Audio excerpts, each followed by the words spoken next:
Bueno, entonces continuando con el módulo de celda robotizada, vamos a explicar, como pueden ver aquí en la imagen, esta es la celda que se implementó. Voy a proceder primero a explicar unas cosas de la justificación y de los análisis de riesgo encontrados y algunas cosas de la celda para finalmente mostrar la simulación de la misma. Vamos a dar inicio. Vamos a empezar con la explicación y el desarrollo de la celda robotizada ejecutada por Nexon Automation. Lo primero que hicimos fue seleccionar al robot que tuviera que ver con el payload que nosotros íbamos a cargar. En este caso se esperaba paletizar botellas o, o paquetes de botellas de 12 botellas. Entonces más o menos eran unos 24 kilogramos, por lo que necesitábamos alguien que fuera capaz de cargar eso y además el peso de Gripper, por lo que el robot seleccionado fue el robot ABB IRB 460, pues tiene un payload de 180 kilogramos, más que suficiente para lo que se necesita.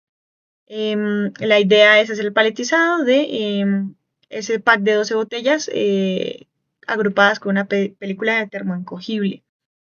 Lo primero que nosotros hacemos es el diseño del funcionamiento del gripper. El equipo, posteriormente, tras haber seleccionado el robot, se hace la simulación y el diseño de este gripper.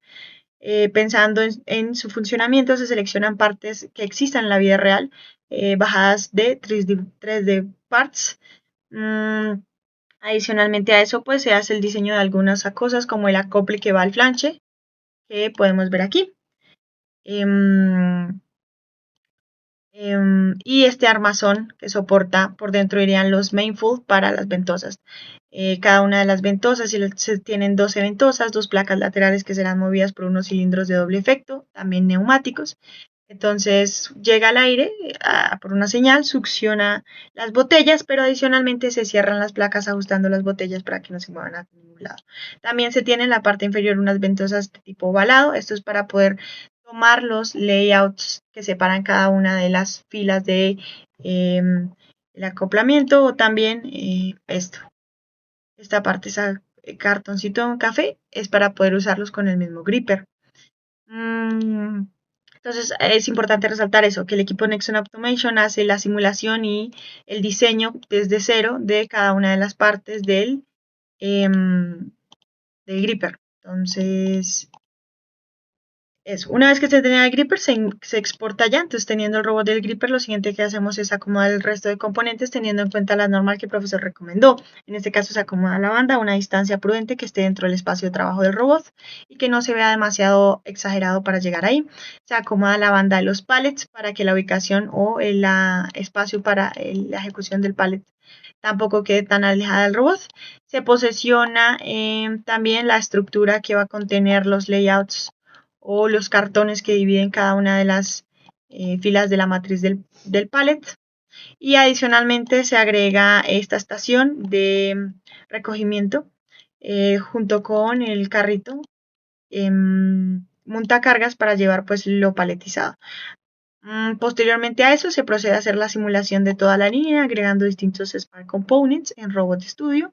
Por ejemplo, aquí tenemos el de Smart Gripper que nos permite ver la simulación en tiempo real. Si se desea ver con más detalle cómo se hicieron algunos de estos Smart Grippers, lo mejor sería, perdón, algunos de esos Smart Components, lo mejor sería descargarse el Pack and Go que encuentran en el GitHub. Listo. Posteriormente, tras tener ya la simulación completada de cada uno de los pallets con las trayectorias definidas y todo, lo que se pone también es, siguiendo las normas recomendadas por el profesor, las nets, las mallas laterales de aluminio, que tienen aluminio negro, y se posiciona también los indicadores recomendados por la norma como este indicador de luz y el tablero de control. También se hacen algunas señalizaciones sobre el camino y pues que debe seguir el montacargas. Eso en cuanto digamos lo que va a llevar la celda robotizada. Ahora continuando tenemos cómo funciona el flujo de trabajo. Entonces se espera que llegue primero un pallet y después una botella. El robot no inicia, es una condición, no inicia hasta que nos llegue una botella acá, nos llegue otro pallet acá y adicionalmente en esta estación de trabajo no haya nada. Si aquí hay algo, esto no arranca por seguridad para evitar lastimar al montacargas o que se vaya a registrar ahí una especie de acoplamiento. Em, Entonces, cuando llega aquí el pallet y la botella acá, inicia el robot a hacer su trayectoria, carga primero los 6 packs que van en ese pallet, luego recoge una división para darle más estabilidad al pallet, la coloca encima, luego vuelve hacia la segunda fila, coloca otra, así en total termina cargando los 18 packs, cada uno de 12 botellas.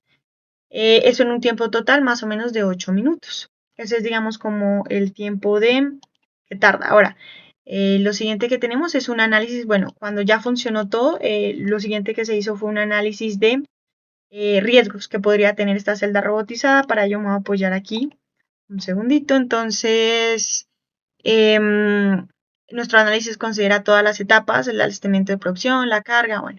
Tenemos una identificación de peligros. Este documento también se encuentra en el GitHub por si se quiere revisar a más detalle. Tenemos algunos peligros de tipo mecánico como movimiento del robot industrial, que puede traer golpes o atrapamientos, es lo más común. Un mecánico, movimiento de la banda transportadora, atrapamiento de manos o ropa si alguien mete la mano ahí. Mecánico, movimiento del roller conveyor, atrapamiento durante el transporte del pallet. Tenemos también, por ejemplo, eléctrico, el gabinete eléctrico, una descarga eléctrica durante mantenimiento. Neumático, el sistema de vacíos, un movimiento inesperado del gripper, que falle en ese momento el sistema y pues se produzca eso, un sobreesfuerzo físico en cuanto a la recarga manual de cartones, cuando las personas tienen que cargarlos en el sí, en el dispensador, este dispensador, este. Tras, digamos, dimensionar estos riesgos, se hace una evaluación de riesgos determinando el riesgo a través de dos definiciones: la probabilidad, que es la medición de la posibilidad de que eso ocurra, y la severidad, que mide la magnitud del daño. Nosotros pues ahí calculamos el riesgo usando que el riesgo es igual a la probabilidad por la severidad, y a partir de eso determinamos que algunos peligros son altos, medios y demás. A partir de esas medidas de mitigación, entonces empezamos a ver las estructuras que tenemos en la celda robotizada. Tenemos que para el riesgo identificado de colisión con el robot tenemos un encerramiento perimetral metálico, una malla de seguridad que podemos evidenciar en el robot estudio. Ingreso durante la operación, una puerta con enclavamiento. En la parte de atrás aquí del robot estudio van a encontrar una puerta que pues en este caso está abierta porque no está en simulación, pero pues durante simulación se cierra y se enclava en el sistema de control. Tenemos también varios botones y stop. En caso de emergencia o algo, tenemos varios botones y stop ubicados alrededor de la celda robotizada. Aquí tenemos uno cerca a la entrada, aquí tenemos otro cerca al dispenser y aquí tenemos otro cerca al montacargas. Continuando, se instala una torre luminosa que también le avisa al operario en qué posición está, cómo está funcionando el robot.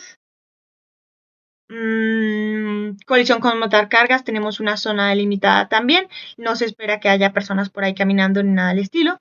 Error de operación, por ejemplo, sensores de presencia, tenemos sensores en conveyors en pallet, en ambos casos, y a arranque accidental tenemos una lógica implementada dentro de los Smart Components y el módulo rápido.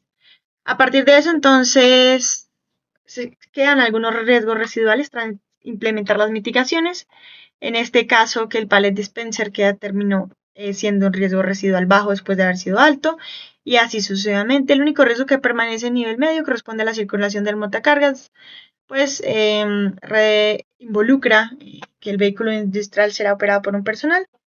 Sin embargo, dicho riesgo es mediado mientras la condición de que solamente se va a arrancar cuando no haya nada en el montacargas. La evaluación de riesgo antes y después de la mitigación, entonces podemos ver cómo la colisión entre el robot era alta, pero con el cerramiento perimetral termina siendo baja. Alguna otra, por ejemplo, el acceso accidental durante la operación también se evita con la puerta con enclavamiento, torre luminosa y señalización de seguridad. La torre luminosa, por ejemplo, le va a avisar a la persona que no entre, indicándose rojo cuando esté en funcionamiento. Termina siendo bajo. Eso en cuanto al análisis de nuestra celda robotizada, se siguieron todas las normas y las recomendaciones que el profesor dio. Aquí tenemos un resumen de que se implementaron. Y ya finalmente lo que nos queda sería la justificación. la justificación de por qué implementar la celda robotizada. Entonces, previamente en la primera entrega se había estipulado que para la línea 4, que es la que nosotros vamos a implementar, teníamos de 5 a 6 trabajadores haciendo el tema de paletizado, de empaquetado y bueno, de llevado. No había un carro dispuesto exactamente para esta línea, como si lo habían otros. Entonces nosotros planteamos reutilizar ese carro, traerlo a esa línea y además pues reducir implementando una celda robotizada. Entonces aquí hay un tema de dineros. Entonces, por ejemplo, el costo para la empresa es de 3.630.000 pesos por operario. Sí, esto contando el salario mínimo, más el auxilio de transporte, más todo, digamos, adicional al que deberían dar de ley. Algunas empresas y que FEMSA Coca-Cola se conoce por dar un precio mayor al salario mínimo. Entonces, bueno, 5 operarios nos costaría 18.150.000, lo que al año nos costarían 217.800.000 de pesos al año para la empresa. Con la celda robotizada ya no se requieren 5 personas realizando el panel manual, solo se requiere un operario que se encargaría de hacer, mantenerse el montacargas, atender alarmas, recargar los cartones y demás. El costo de este operario anual sería de 43.560.000. El ahorro anual en mano de obra, esta es como estaba antes, esto es simplemente restándole lo que nos va a costar el operario. Tendríamos un ahorro de 174 millones si implementásemos la celda robotizada, porque esta no costaría nada en sentido de pues mano de obra. Teniendo eso en cuenta, entonces hacemos un retorno de la invención. Previamente en presupuesto Esteban debe hablarles del costo estimado de la celda. Nosotros lo estimamos en 576 millones de pesos. Con el ahorro anual tenemos que en más o menos 3.31 años tendríamos el retorno de la inversión hecha en el robot para pues aumentar bastante nuestro después de ese tiempo y empezar a tener ese ahorro como una utilidad. Entonces, también se hace un análisis de OE, el proceso manual más o menos se calcula 7.3 OE, con la celda robotizada 79%, un incremento en puntos porcentuales de 8.7%, que podría representar finalmente, digamos, de forma relativa, teniendo en cuenta un OE de 70.3%, en un 12.4%, digamos, para toda la línea de 4, que está bastante bien, incluyendo el ahorro y la utilidad que se hace anual y pues el mejoramiento en el OE, porque el robot ya no tendría temas de fatiga, ya no tendría temas, digamos, de funcionamiento, se incluye igual el OE, en el OE sí temas de mantenimiento, sí temas de fallas y por eso es un 79%. Esto sería en cuanto a la justificación y vamos a pasar a ver la simulación corriente.